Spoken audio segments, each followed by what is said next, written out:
สู่เย็บเซนพิเจอร์ภูมิใจเสนอบทละครเรื่อง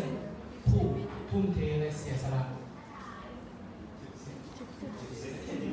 แม่สอน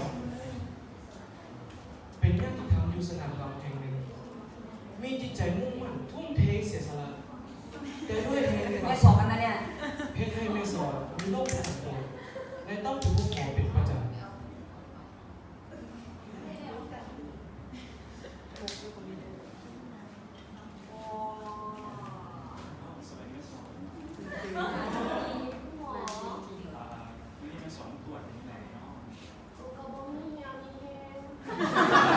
เหมือนนะ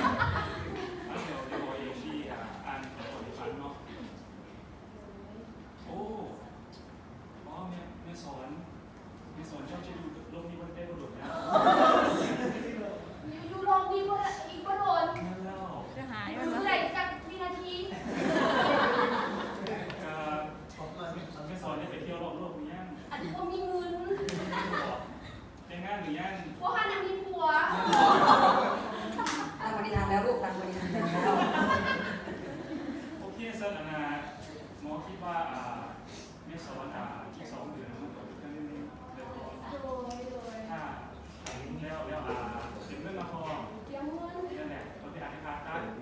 พาตา เนียนแล้ว ดีบ่ เนี่ย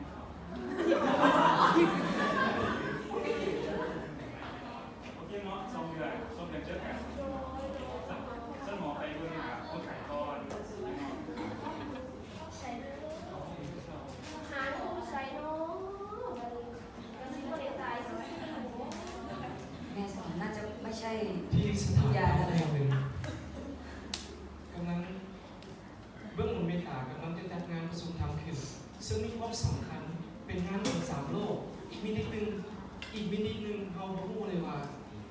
จักกี่หมื่นปีจะได้จัดขึ้นเธอหนึ่งผู้ใดได้มีโอกาสได้เข้าถึงว่าเป็นวาสนาของตนเองได้บรรพชน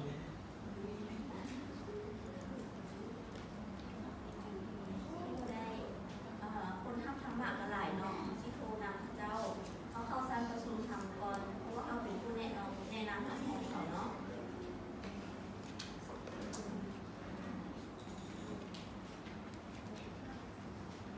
ดู ว่ามีของผู้สูงอันเสาร์อาทิตย์นี้ผู้สูงว่างบ่เนาะ ไม่มาย่างผู้วางหรือซึ่งนี่เห็นเปิดแล้วสิ่งแล้ว น้อยมีบุญใหญ่มาบอกได้เพราะว่าเสาร์อาทิตย์นี้น่ะ ซึ่งนี่ได้เอฟหลายแล้วก็ต้องได้มันไปเรียนเพราะว่าค่าเรียนแพง จังเนาะ เดี๋ยว เอา เรา ความจริ จะ งเรื่องหรือเปล่า ค่าเรียนเยอะเลยเขาแต่อาจารย์ที่หัวส่วนเด้อ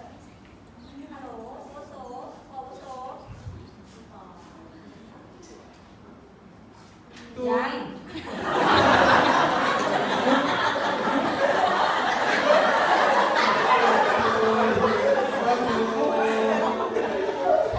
สวัสดีผู้สูงอันนั้นน่ะน้อยมีบุญใหญ่มาบอกได้เสาร์อาทิตย์นี้น่ะเขามีการสร้างบุญใหญ่สร้างประชุมธรรมผู้สูงสิไปบ่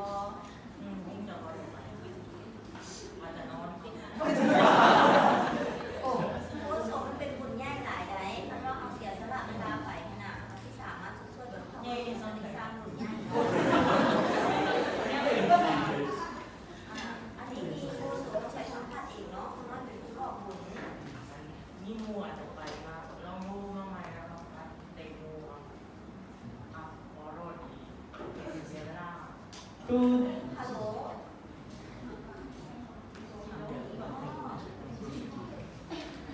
โอ้นั่นแหละเพราะว่ามีแม่สอนเนาะมันเป็นงานที่ทำเขาจะบอกข่าวบุญแม่สอนคือแม่สอนส่วนคนไปสร้างประชุมทำได้หลายเดี๋ยวส่งเบอร์โทรไปก่อนโอ้ยนี่ ดู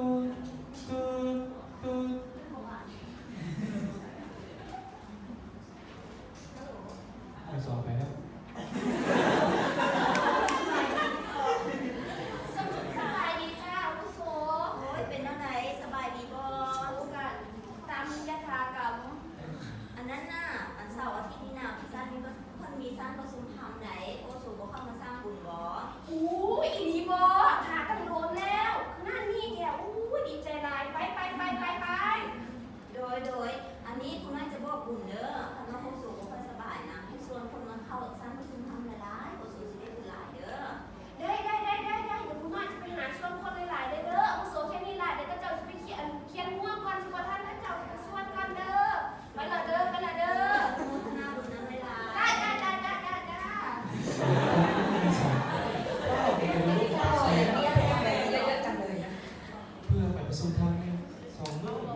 ถึงนี่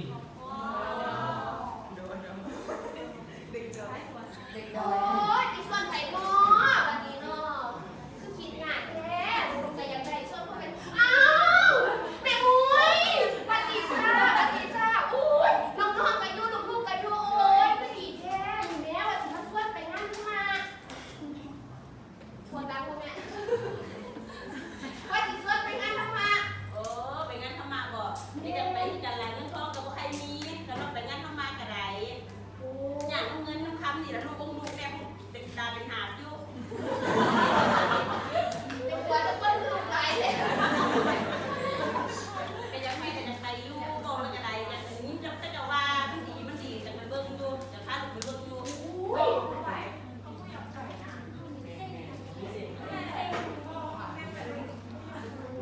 ูมึงรู้สิก่อนชูว่าหนูไม่ใส่แล้วไม่เอาไหนไว้แม่ก็มีเงินสิบอกหนูฟังจะได้ลูกที่ดีกูบอก จะก็จะได้ขึ้นเนาะแม่ก็จะได้เป็นลูกที่ดีทุกคนกี่แหละ ใครเล่นได้หรือท่านมาเป็นชิ้นท่าน ไปนะลูกเนาะ แสดงว่าเป็นลูกอักตันลูกแห้งได้หนูเข้ามา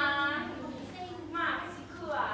มาตายเป็นแบบนี้เข้าไปเห็นแม่เข้าไปรอดู จะดีไปแม่เป็นเบิ่งก่อนบอกจะเราถูกไหมบอก สำคัญที่สุดเลยลูกนี่แหละ ไปลงลูกเนาะนักเรียนกันหลาย ลูกไปเนี่ยไปแน่เดี๋ยวลูกจะมาไปลูก แม่มีเงิน ลูกมีเงินมีเงินเขาไปของเสียจะไหน จะไปรับครอบครัวกันอย่างไรแต่เรามีเงิน เงิน แม่เหมือนจริงมากเลยนะเหมือนจริงเหมือนจังนะ พอเป็นอย่างนี้เดี๋ยวพี่โน้ตจะออกหัวก่อน จะทานลูก ดีไปโน้ตดีไทยเด้สิได้ไปขอบผู้บ่าวรอๆมัว เอาลงมา ใคร ให้ หรอมาของเรารอ เก็บใจง่าย ๆมาเป็นพันๆเลยมีหู เบิ่งหมอ อุ้ยมีเขามี ใช้ทุกวิธีการเลยนะไม่ได้อยากได้ของ อันนี้สองวัน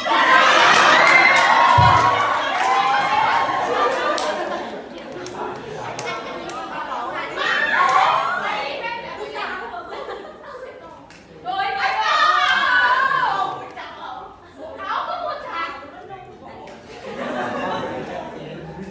ไปว่าไปว่าโอ้แต่ว่าก็ไม่สอบนะบอกโอ้ เป็นอย่างเร็ว แม่ลูกแม่ลูกแม่แล้วก็มาลูกแม่ พูดดีค่ะเนาะส่วนไปเหมือนไปแบบซึ่งข้างเดี๋ยวบอกนายไปทำผู้ชาย เนาะน่าคิดนะเนี่ย เมื่องานสุนทรสองมื้อได้ผ่านไป ดีนะเรา ไปสอบก็ได้ไปตรวจสุขภาพอยู่ที่โรงหมอตามที่ได้หมอได้นัดไว้ หน้าที่โรงหมอ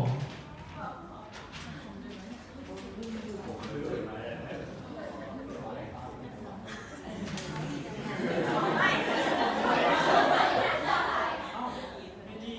เอ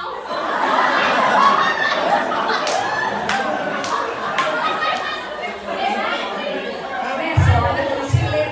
แม่กีนั่นคือชื่อจริงเพราะว่าต้องเขียนชื่อจริงเอาไว้อยู่ในใบ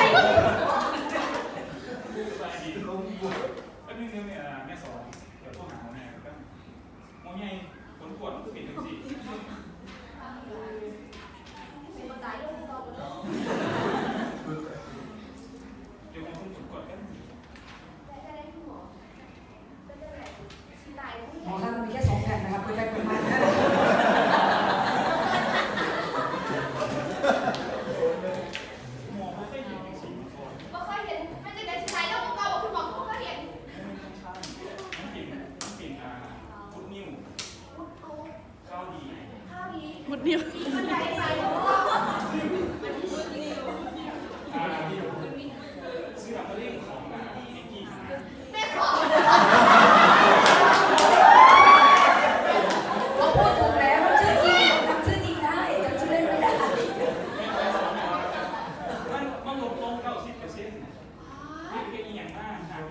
คนเห็นบอกว่า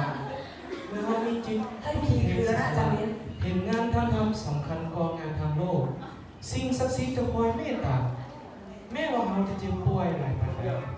หากเรามีความมุ่งมั่นตั้งใจ สิ่งศักดิ์สิทธิ์ก็ช่วยเราได้พระอาจารย์เมตตาขอเพียงลูกศิษย์ตั้งใจบำเพ็ญ